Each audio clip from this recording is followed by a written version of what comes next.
Have you ever felt like a part of your life, a deeply joyful and connective part, starts to dim as the years go by? Maybe you or your partner notice less spark, less inclination towards intimacy than there used to be. It's a quiet reality many face as they move into their 60s and beyond, and it can bring a sense of loss, even sadness.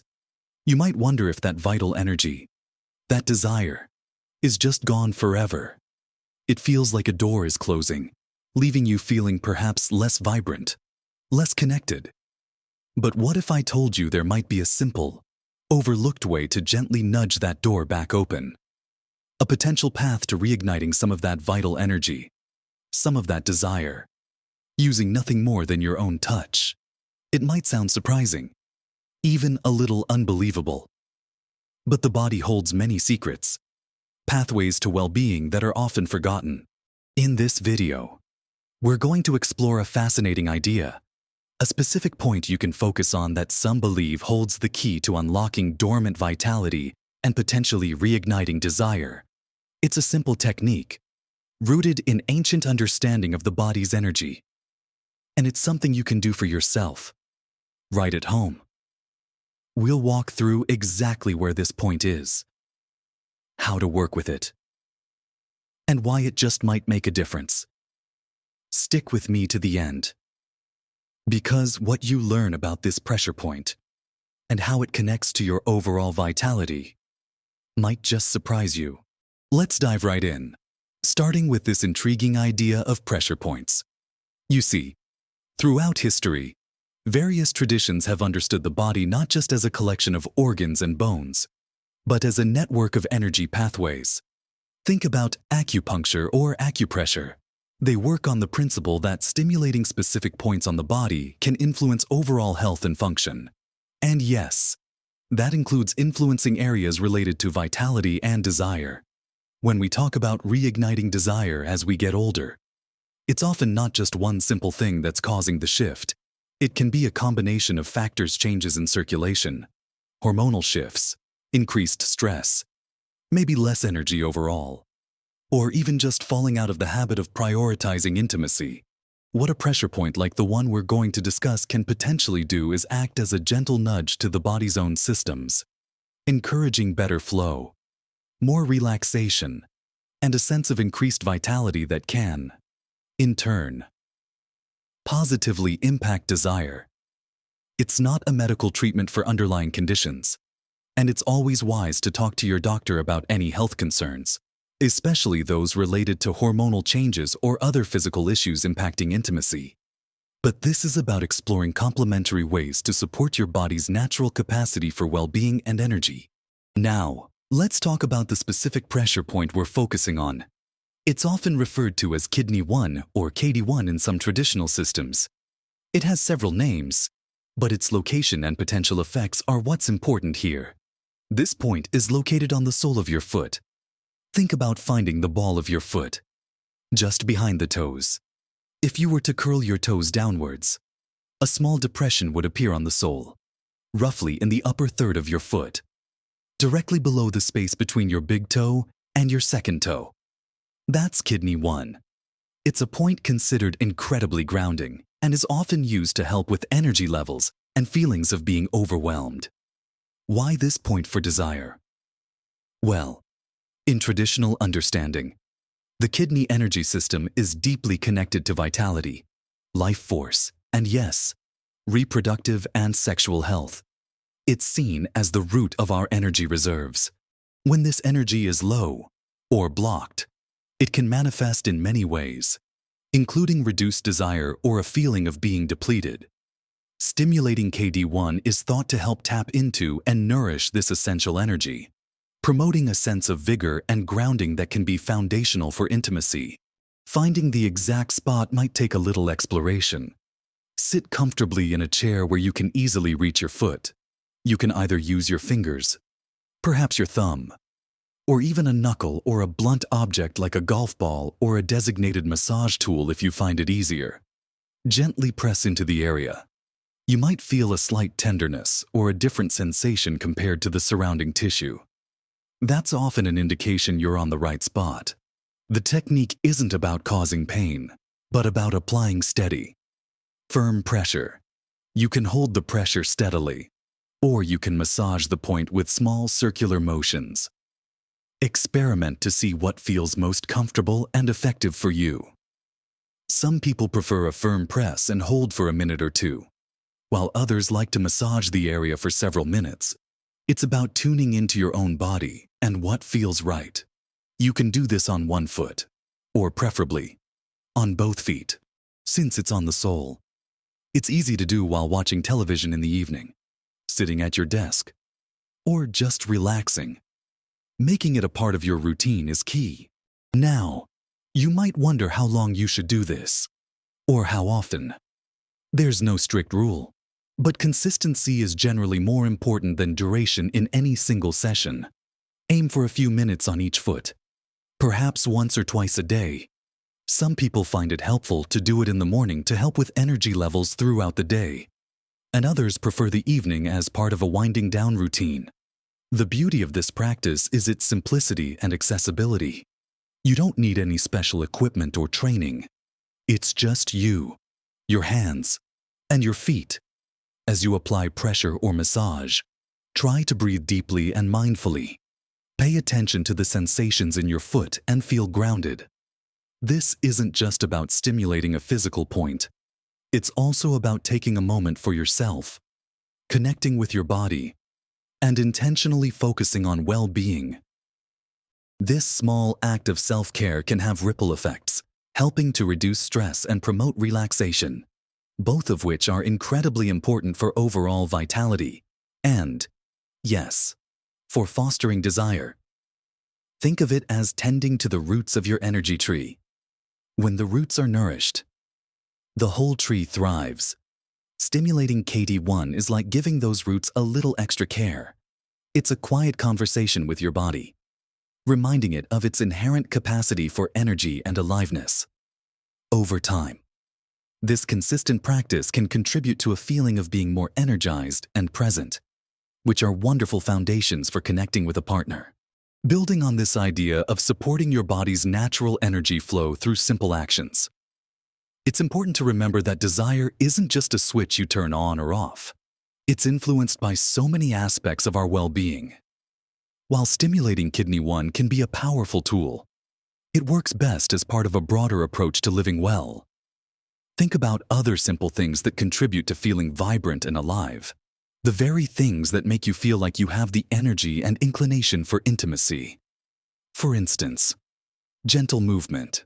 You don't need to run a marathon, but incorporating regular walking, stretching, or even just dancing around your living room can make a huge difference. Movement improves circulation, helps manage stress, and boosts mood, all of which are intrinsically linked to desire. When your body feels good, when it feels capable and less stiff, you feel more comfortable in your own skin.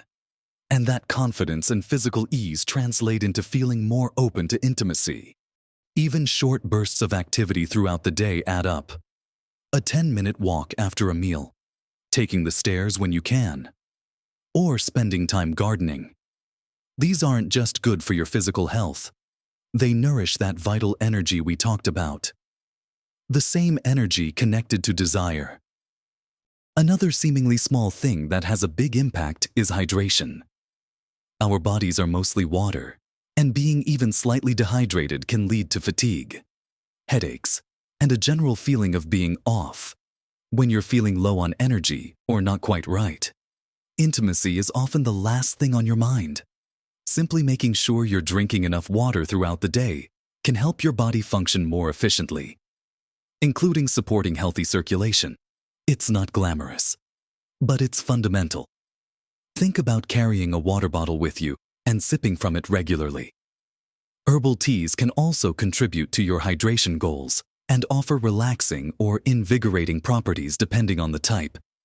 These simple habits, like moving your body and staying hydrated, might not seem directly related to desire on the surface, but they build a foundation of physical well-being that is essential.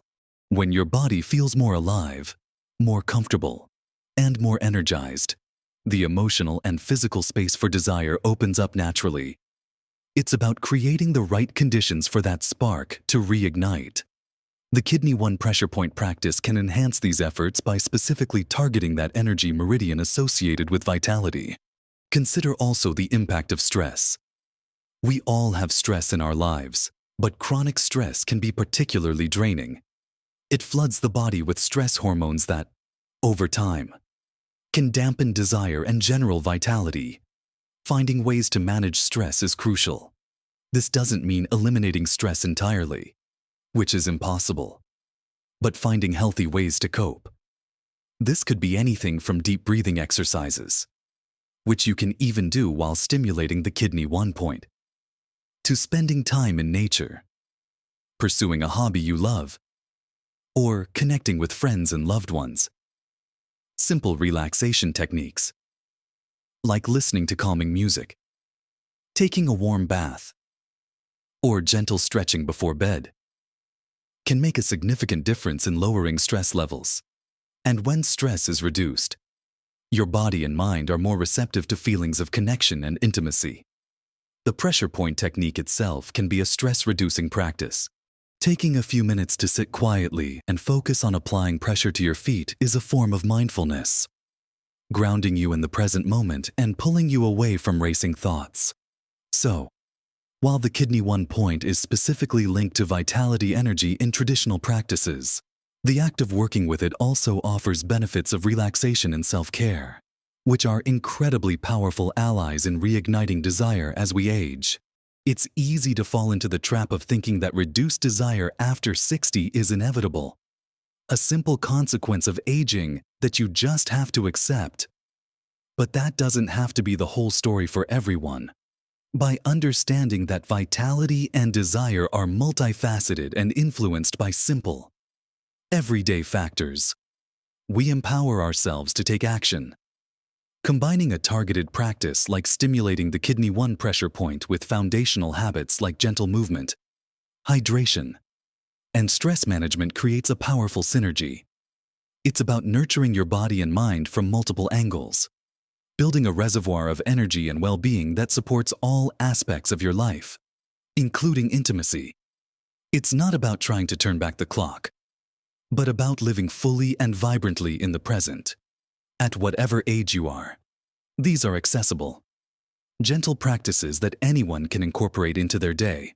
They require consistency, yes, but the effort is small compared to the potential rewards in terms of feeling more energetic, more relaxed, and more connected to yourself and potentially your partner. It's about finding joy and vitality in this stage of life. And that certainly includes maintaining or rediscovering satisfying intimacy if that's something you value. So, we've explored the idea that vitality and desire aren't necessarily destined to fade away completely as the years pass, and how something as simple as stimulating a specific pressure point, Kidney 1 on the sole of your foot, can potentially help tap into your body's core energy reserves. We talked about how this point is traditionally linked to the body's vital life force and reproductive energy, and how applying gentle pressure or massage here can be a way to nourish that system. We also discussed that while the pressure point is a fascinating tool, it works hand in hand with other fundamental aspects of well-being, like making sure you're moving your body gently but regularly, staying properly hydrated throughout the day, and finding effective ways to manage the inevitable stresses of life. These seemingly small habits collectively contribute to a feeling of being more energized, more comfortable in your own skin, and less burdened by tension, all of which create a fertile ground for desire to potentially re-emerge. Remember, these aren't quick fixes, and they might not solve every issue, especially if there are underlying medical conditions that need attention from a healthcare professional. But they are powerful steps you can take for yourself, accessible tools in your own home, to actively participate in boosting your vitality and well-being. Consistency is your friend here. A few minutes a day spent stimulating Kidney 1, making a conscious effort to drink enough water, going for a short walk, or taking a few deep breaths when you feel stressed. These small, consistent actions build momentum over time, They are an investment in your own energy and happiness. It's about treating your body with kindness and attention, recognizing its incredible capacity for healing and balance, even as it changes with age. Don't underestimate the power of these simple practices.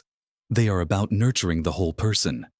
And that includes your capacity for connection and intimacy. This stage of life can be incredibly rich and fulfilling, and maintaining a sense of vitality and closeness with a partner, or even just feeling more connected to your own body, is a wonderful part of that.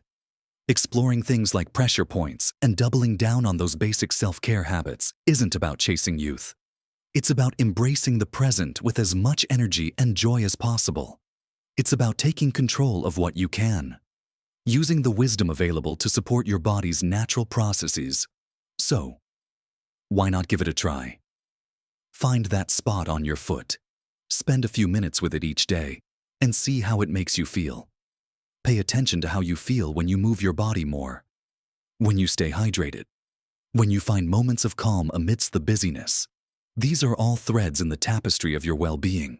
I hope this has given you some helpful insights and practical ideas to explore. It's always interesting to learn about different ways we can support our health and vitality, isn't it? I'd love to hear your thoughts on this. Have you ever tried acupressure or worked with pressure points before?